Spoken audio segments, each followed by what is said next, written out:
Sometimes game elements can become so well known that their origins become clouded. Of course, everyone knows of Princess Daisy. She's appeared in a ton of games as a side character and is basically the Luigi to Peach's Mario. Yet for as many times as she's appeared, her homeland, Sarasaland, has only been seen once, way back in 1989's Super Mario Land, which is even more surprising considering she's a princess, and that's her kingdom. But where did it go? It's time to cast the searchlight onto Sarasaland. Welcome to Missing in Action, where we take a look back at game elements that have mysteriously gone missing.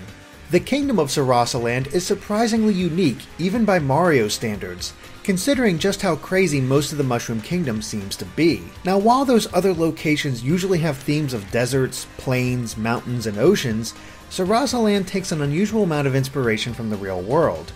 Sarasa is the Portuguese word for calico, or woven cloth, and was introduced to Japan by traders coming from India. The cotton calicos became extremely popular and commonly consisted of flower patterns and many contrasting colors. However, Japan was able to replicate the style at a much cheaper price, though the name Sarasa stuck.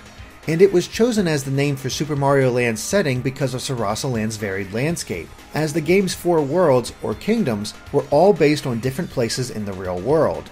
And this might even explain how Daisy got her name since, after all, Sarasas are well known for their floral patterns, which includes depictions of daisies. But let's take a closer look at Sarasaland's 4 kingdoms. The first is the Birabudo Kingdom, which is based on Egypt.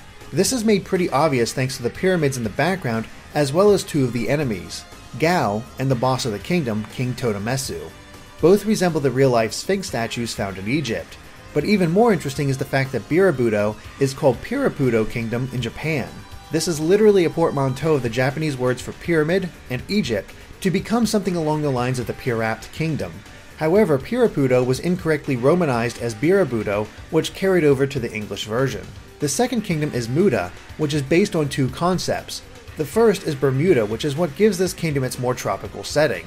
But the more fantastic elements of the kingdom come from the mythological continent of Mu. This place was said to have been located in the middle of the Pacific Ocean until it sank, much like the story of Atlantis. The supposed refugees were theorized to have eventually settled in both Egypt and Mesoamerica. It actually provides a connection between the Birabudo and Muda kingdoms, so it makes sense, in a way, that they're both in Sarasaland.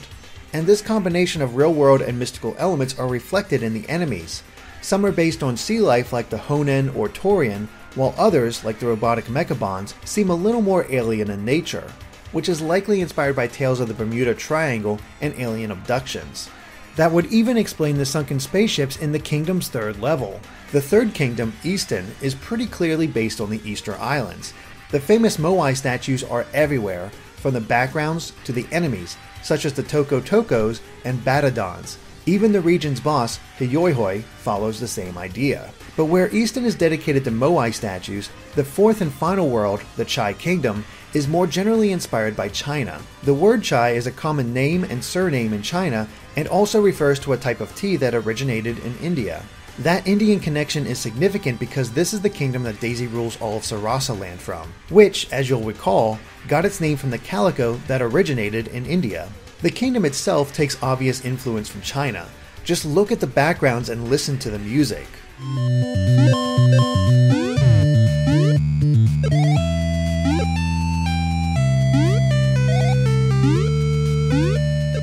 But despite this, only one enemy is inspired by its culture, the Pion Peas.